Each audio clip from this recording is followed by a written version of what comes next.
Hi there, thank you for joining me today. This video is going to be a get ready with me. I'm going to catch you up on some ideas that I have for the new year, some products that I've really been loving, some techniques I've been loving, some products I'm still in the process of trying out to gather my thoughts. It's been so long since I've been able to sit down and do this sort of video, and I've been really wanting to do it, and I just haven't had time to film. So I'd love if you'd stick around, maybe you do your makeup with me. So I have a little space heater on next to me. If you can hear a little rumbling, that's what that is.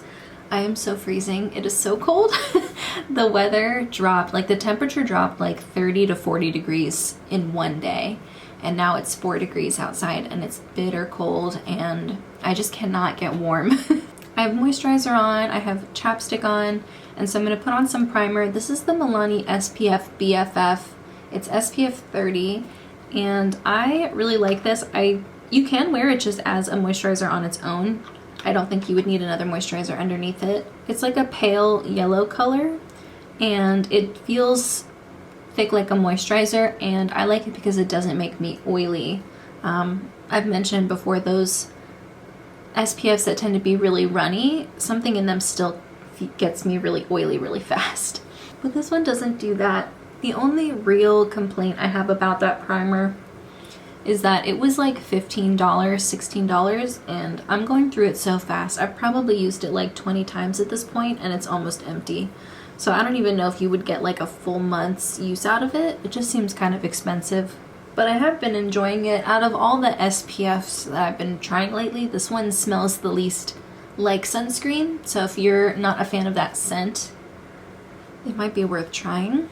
If you do get oily though, I definitely recommend this Tarte primer. This is the Timeless Smoothing Primer, and this is like very effective at what it does. And it does keep me from getting greasy throughout the day. It smooths over pores. It's really good. Like, I'm not usually a big fan of those types of pore filling primers, but if you use a little bit at a time and like start in sections, and I do all around my nose, on my cheeks, I even do a little bit under my eyes to kind of like smooth that part. And also, if that part of my under eye is really shiny, I feel like it accentuates the shadows, and it kind of like accentuates that little dip that I have there and makes my eyes look even more sunken in. So making that part a little bit matte and smoother does not hurt. Put a little bit on my chin. Kind of just like working in small sections though. I don't feel like I need to put this all over my face. And then of course some on my forehead. Just a big fan of this, and I have the travel size, but once I go through this, once I finish it, I might consider purchasing the full size or at least another travel size, because this one, it's one of the few primers that I have that I really do see like a big difference. I am going to use some of this Merit highlighting balm. It's in the shade Kava. I'm going to put just a little bit on top of my cheekbones right here and like right here. These are parts of my skin that I don't mind looking a little bit glowy, and it's a really moisturizing balm. It does not dry down, so I don't like putting it on top of makeup. I like using it almost as like a highlighting, moisturizing primer for just that part of my face in particular. Now for foundation, I always mix my foundation. I'm never just using one and putting it all over my face and that being it. I usually mix at least 2, sometimes more. And I'm almost finished with these NYX Total Control Pro drops. This is in the shade Light Pale. It's a liquidy formula, but it has a lot of pigment. And I'm mixing it with my newest foundation. I bought this Kojendo Aqua Foundation. This is $96. This is the most expensive thing I've probably ever purchased in my life. By far, and I got it for 20% off, and I would still say it's the most expensive thing I've ever purchased. This is a foundation that I have wanted since before I even started a channel, so like 6 or 7 years. I've like been secretly wanting to get this. I remember hearing Karima McKinney talk about this, and she has an olive undertone, but she's very pale, and that was like the first time I'd ever really heard of that sort of thing. And I kind of just always had in the back of my head like, okay, one of these days I'm gonna try this out. And I got a 20% off coupon for Sephora, and I was just like, you know what?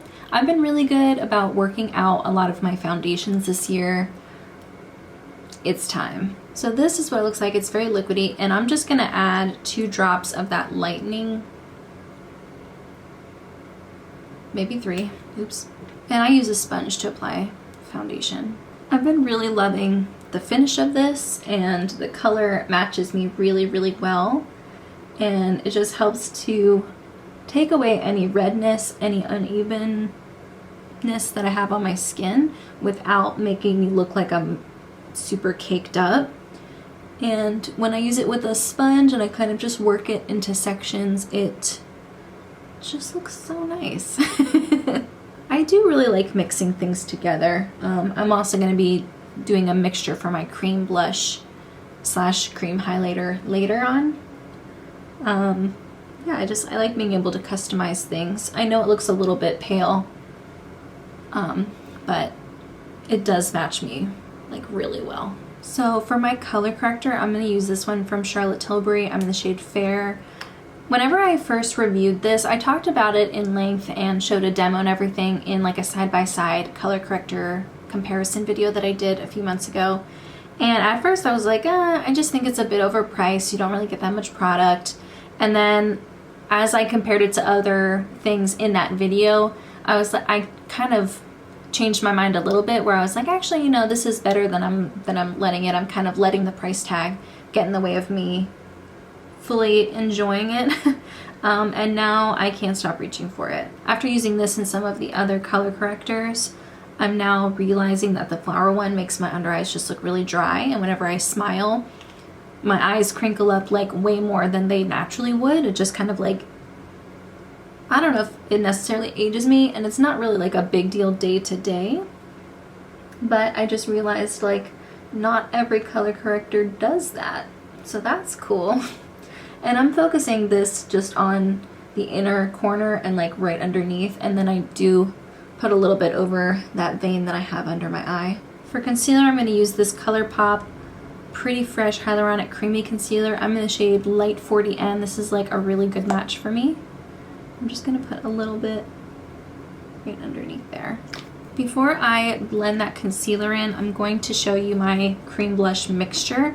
I'm trying to finish this little mini liquid lipstick from Stila in the shade Perla. And so I am going to take out a little bit of product and put that on the back of my hand.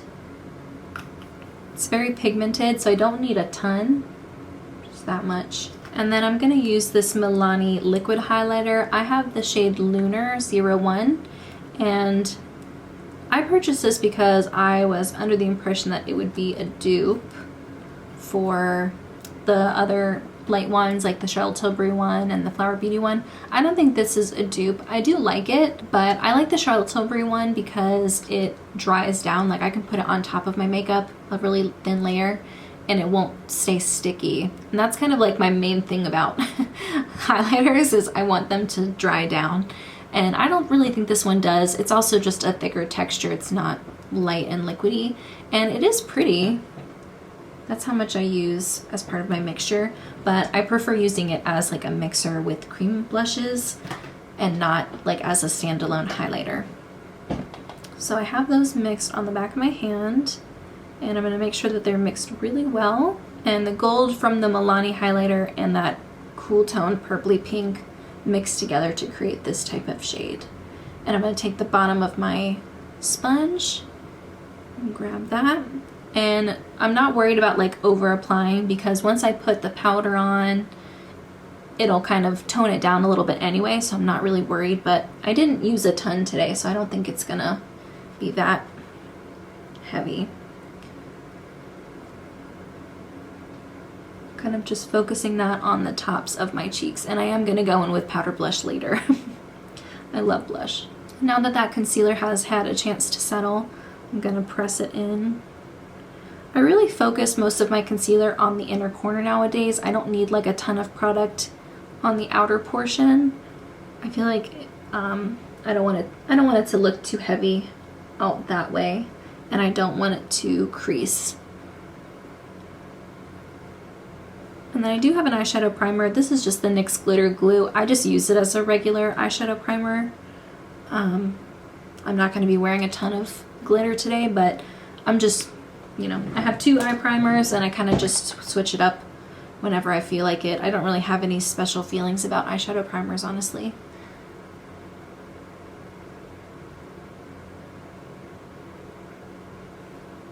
This one you don't want to use too much of though, because it is like a much stickier, grippier primer. So you want to make sure you're applying it with a lighter hand. And then let it dry.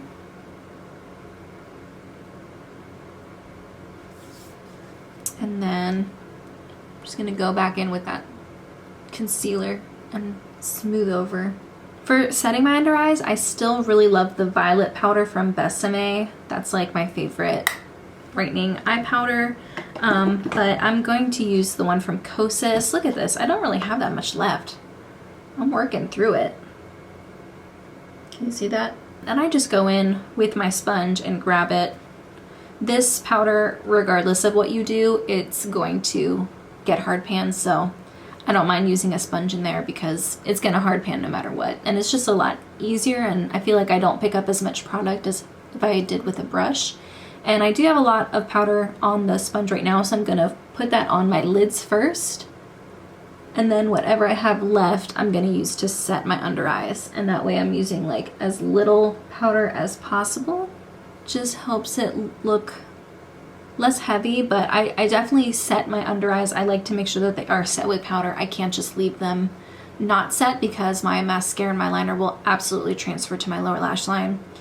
So I gotta make sure that that part is very much set. And then if I have any powder left, I'll put it on my forehead and, you know, my chin, because I'm gonna powder there anyway. Before I powder though, I have another cream product I wanna put on. This is a contour one from Charlotte Tilbury. I use very little of this. It looks super pigmented when you first put it on, but it blends out really nicely. Like, it looks like it's gonna be too dark, but it's not. And then I put a little bit right here. I saw that on TikTok. I guess it helps your nose look more like a button nose or something. I don't know. It's just fun. Fun to try new things. Speaking of TikTok, I am on TikTok now.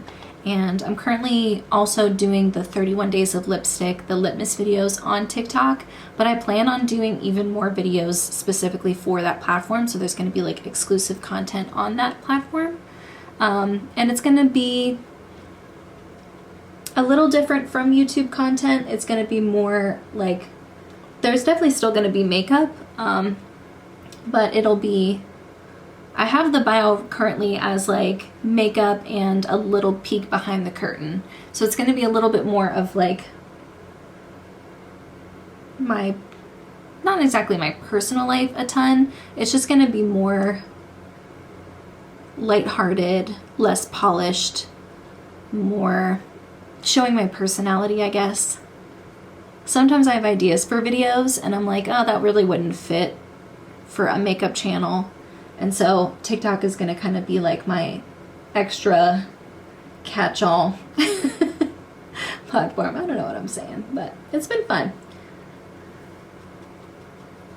Learning how to create short form videos has been a challenge. It's been a lot of fun. It's been something I've been wanting to do for a long time, and now I figured it out. Speaking of short form content, are you guys liking Litmus? I'm having a blast doing it. I'm having so much fun, and I've been trying a lot of lip products lately, and I was trying to figure out how to best put that in a video because it was originally just going to be like a lipstick balm hybrid best and worst video.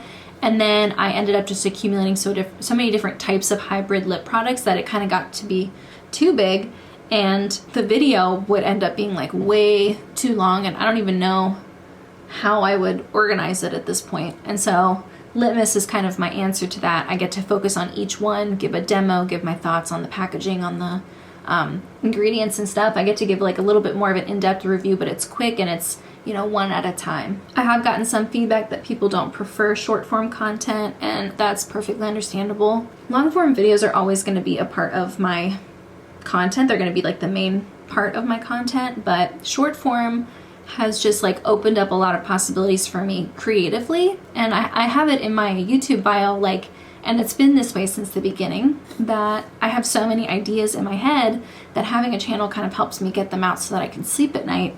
And that is still the case. I still have an abundance of video ideas and I just don't have the time to film them.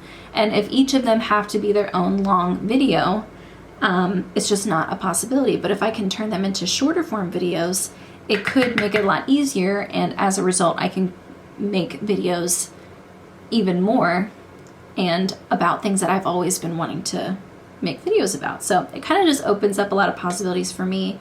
It's fun. I feel like it's also showing me to a new audience, so like even more people get to have access to my content, which is always good. It's just been fun playing around with it. I am using, it's in this old container, but it's the TooFaced Peach Powder, and I'm using that to set my face. And at the time, I didn't even have like, I had filming software. I had Final Cut Pro, but I'd never used it. Like I tried to use it last year and I got frustrated, and so I just stopped and I went back to using iMovie, which is the free software that you get with a Mac laptop. And that's what I've always used to edit videos, and so I kind of was just comfortable with it. And in order to make TikToks and those shorts, they need to be made in a vertical format. And I don't think you can do that in iMovie. I think you need Final Cut Pro. So it like forced me to learn how to use a new software just to start making them. And I had to learn how to do like voiceovers and closed captioning and just like a bunch of things very quickly. But sometimes having like that challenge and that deadline really helps like spark something, and I was able to learn it, and now that's the software that I use. That's a big jump. I've had that software for like a year and a half and I haven't been using it, and now I am. Now it's my main software again, and I really think that's gonna help me be even better at editing and like not hold me back with what I can use as like effects and adding text and stuff and adding other elements to the video. iMovie is great. I think it's a fantastic software, but it is limiting in a way, and there are a lot of features that aren't available on iMovie that you can get through Final Cut Pro, and so it's kind of just helping me step up my game a little bit. For bronzer, I'm using this Nabla bronzer. I hit pan on this. I haven't had a chance to do an updated products I've hit pan on video, but yeah, I have pan on this. It looks like it has a center, a flat center, but then a waffle pan around it, and so I mean the product is really flat. I use a bigger brush for bronzers, and so by the time I hit pan, I'd already worn down most of the product. So I think this is something that will probably be done in a couple months. And I really like this. This is a really nice light bronzer, and it does have a little bit of a natural sheen to it. I have mentioned I don't really wear as much bronzer as I used to, and so having these like light bronzers that need to be built up a little bit are really great because they're a little bit like, they're more user-friendly. So I put some on my nose, and then I pinch the brush and I put some on my lids too. It's kind of just like an all over wash of warmth. Now I didn't put on nearly as much cream blush as I normally do, and I am gonna put a powder blush on top of it. I plan on finishing Luminoso next year, and I'm trying to hit pan on it, and it's taking me forever. But I'm still not close to hitting pan. I mean, by the time I hit pan though, again, same with that Nabla bronzer, it'll be almost empty by then. But yeah, I'm very excited to try and finish this next year.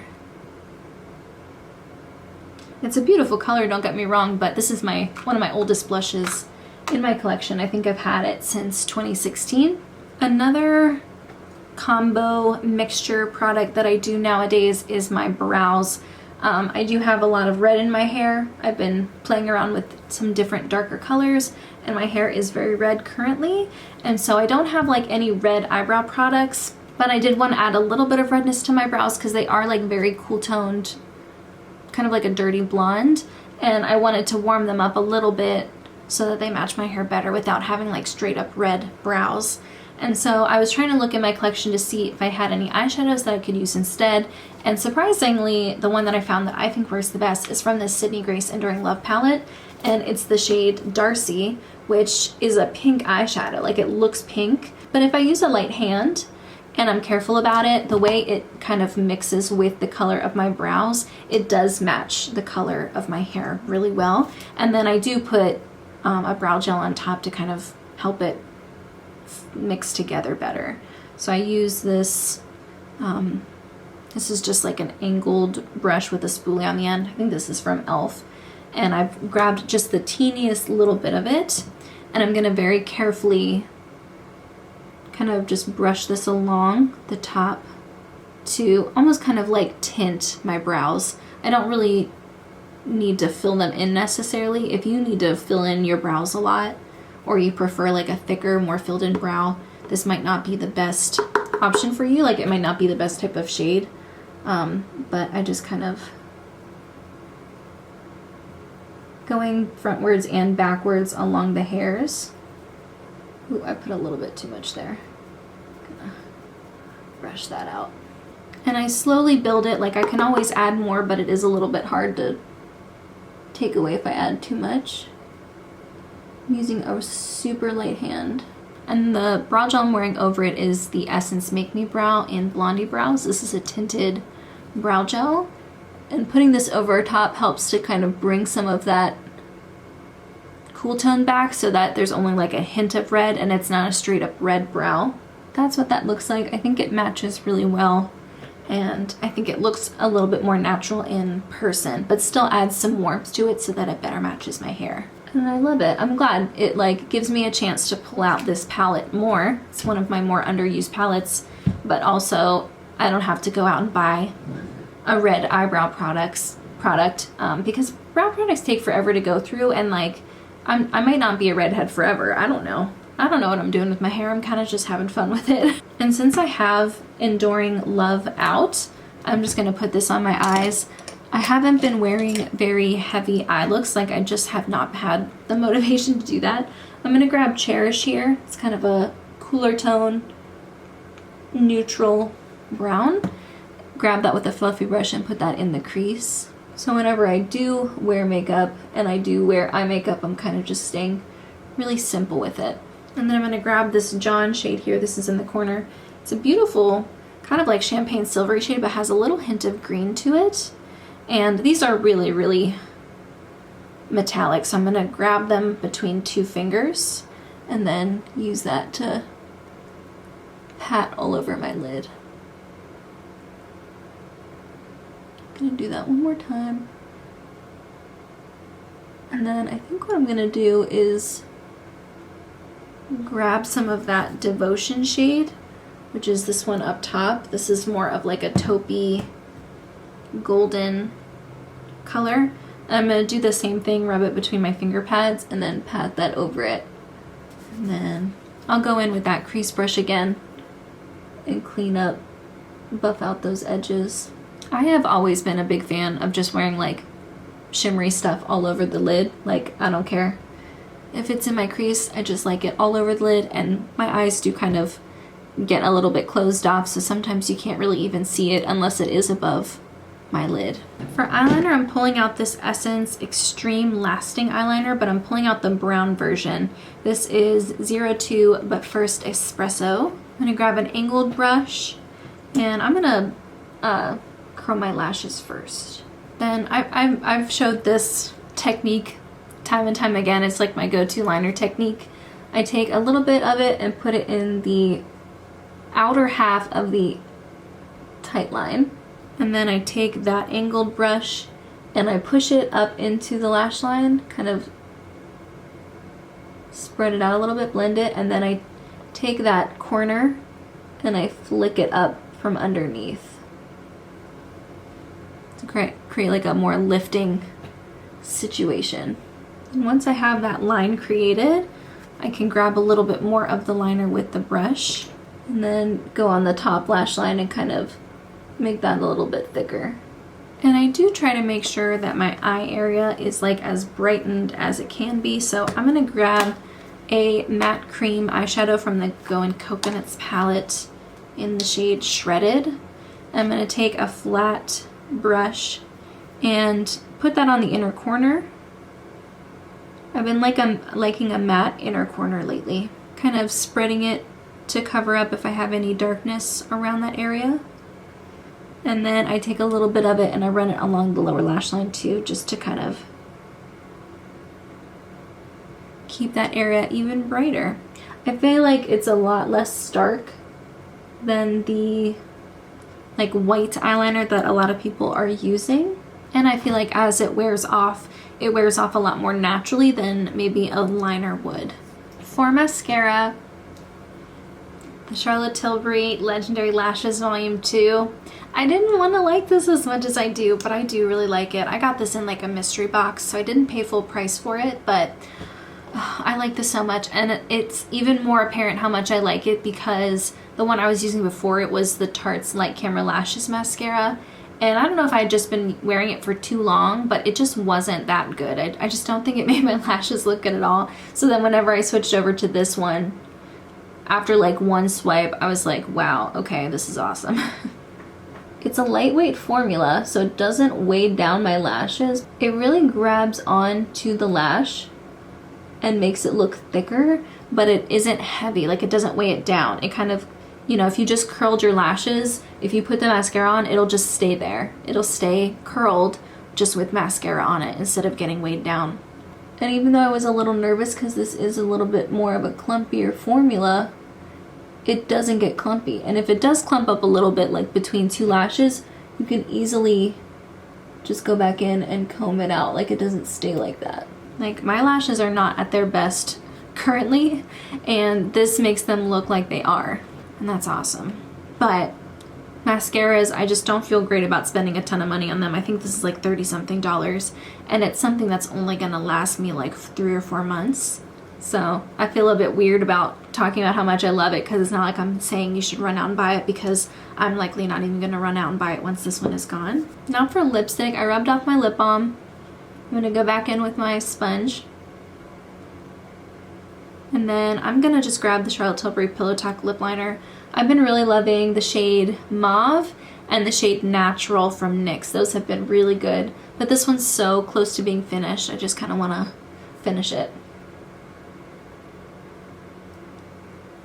And I just kind of put a little bit on the outer edges to make these two sides of my lip a little more symmetrical.